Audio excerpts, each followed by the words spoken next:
করবা। Hello everyone, আপনারা দেখেন আমার হাউরি কেমনে ঝগড়া করে আমার লগে। আমি ঝগড়া শুনতে শুনতে অতিষ্ঠ আর না পাইরা আপনার লগে শেয়ার করতে এলাম। আবার মোবাইল বাই করছে, কত বড় সাহস, ওর বাড়ি আইসে এটা কোনো চিন্তা নেই। তুমি মোবাইল বাই করার যাই বাই করো, তুমি আমারে দমন করতে পারবে না, কইয়ে দিলাম। দেখেন এভরিওয়ান আমারে কি কইতাছে। বৌমা 2 হান পান বানাই দিও তো।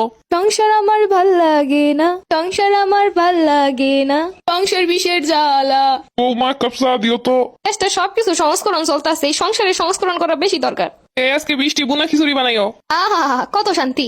সংসার এইটারই কয় সংসার। মাইয়া মানুষ শ্বশুর বাড়িতে গেলে করতে পারলে বালা, না পারলে যত জ্বালা। সংসার এমন একটা জ্বালা, এখানে কোনো অধিকার চাওয়া যাইবো না, এখানে কোনো বাক স্বাধীনতা নাই। এই পরিবর্তন কেটাই করবো?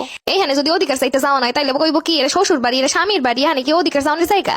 এখানে যদি আপনার গাড়ির উপরে সব কাম চাপাই দেওয়া হয় তারপর আপনি কিছু কইতে পারবেন না। কইবো কি ভাল লাগলে সংসার করো, নাইলে চইলা যাও বাপের বাড়িতে। এইটা কোনো স্বাধীন দেশের কথা হইতে পারে? সংসার হইলো এমন জায়গা, এখানে যত মানায় নেই তত চাপাইয়া দেয় মাথার উপরে। কি এই জায়গায় মুখ গোমরা করে বসে আছো কে? কেন মুখ গোমরা করে অবশ্যই থান যাইবো না? আছে তো, সমস্যা তো অবশ্যই আছে, গোমরা করে বসে থাকবা কে? সে দেখলে কি কয়? এই হলো শ্বশুর বাড়ির স্বাধীনতায় যায় মুখ গোমরা করে থাকলে অসুবিধা।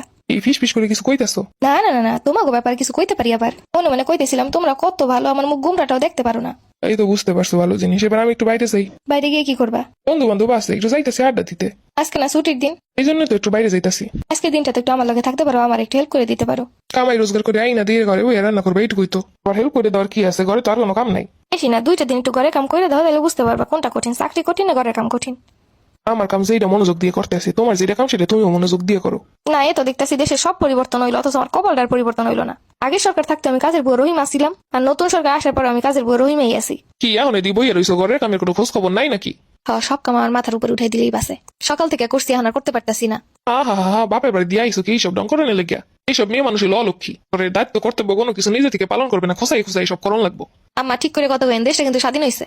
আবার হাওড়ির ময়ের উপরে কথা কইতেছে, কত বড় সাহস হইছে। আউরি আর আম্মা আছে নাকি এখন কিন্তু কোনো কোটা টোটা নাই, এটা বুঝতে কথা কইন। হাওড়ির আন্ডারে সংসার চলবে কিসের আবার কোঠা ফোটা? কোনো বৌমা তোমার কয়ে দিলাম, কাম কাজ ঠিক মতো করলে করবা, নাইলে বাপের বাড়ি গিয়ে উঠবা। তাই না, আপনি কিন্তু আমার অধিকার দিতেছেন না। তুমি হইলে আমার পোলার বউ, তোমার আবার কিসের অধিকার? যা আমি কম ওইটাই অধিকার। কারণ আমি এখনই লাইভ ওপেন করতেছি।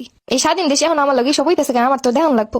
আমি এখনই লাইভ করবো, লাইভ করে এরপর সবাই দেখাবো যে আপনি আমার লাগে কেমন আচরণটা করতেছেন। ওনার লাইভ জানো আমার কি করবো? মানে আমার ঘরে আমি জমিদার, আমি কারো খাইও না পড়িও না, লাইভ করে তুমি আমার কি করবা?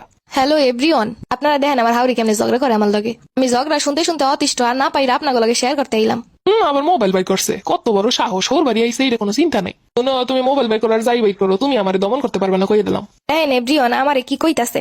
আমার দেহনে দেখা যায়, তুমি আমারে না জিগে আমার চেহারা উঠাইতেছ কই জায়গায়। লাইভে গেছি, লাইভে মেরে দেখাইতেছি না। তুমি বেশি বেড়া বাড়ছো, খারাপ আমার মাইয়ের দ্বারে ফোন দিয়ে লই, আমার মাইয়ের আইতে কই লই। হয় আমার মতো এই বাড়ি চলবো, নাইলে তুমি এই বাড়িতে থাকবা, আমি চলে যাবো। দেখেন এভরিওয়ান এইভাবে আমারে জ্বালায়। কি হইছে রে?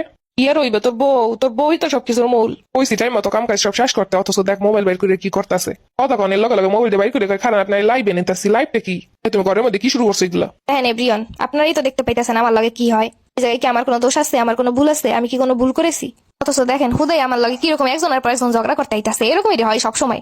আপনারা আবার আন্দোলন শুরু করুন, আপনারা আবার জাগ্রত হন, আপনারা এই সংসারের জন্য আন্দোলন করুন, যেন আমার মতো এরকমের অধিকার বঞ্চিত আর কোনো মেয়ে না হয়। এইরকম লোকগুলোর আইনের আওতায় আনা উচিত। কোনো মেয়ের দোষ গুণ না থাকা সত্ত্বেও তারে কিভাবে এরকমের অত্যাচার করে। আপনারা মাঠে নামুন, আপনারা জাগ্রত হন। এরকম সহ্য করলে আজীবন মেয়েদের সহ্য করা লাগবে এগুলা। কি হইলো রে বাবা, সংসারে ঝামেলা হইতাছে, এইটাও গেছে লাইভে। আমি তো লাইবে সবকিছু মানুষের ধ্যান লাগবো না? মানুষ নিলে বুঝবো কেমনে যে কেমন অত্যাচার করে শ্বশুর বাড়ির লোকজন। সারাক্ষণ এই আন্দোলন আন্দোলন আর দাবি দেখতে দেখতে এখন আমি স্বপ্নের মধ্যে এইগুলা দেখি। দয়া করে কেউ আবার যেন এই সবের লাগে আন্দোলনে নামবেন না, আবার লাইভে যাইয়েন না। একদল মানুষ আছে এখন আমার কাছে দিয়ে কাজ করতে নামবো।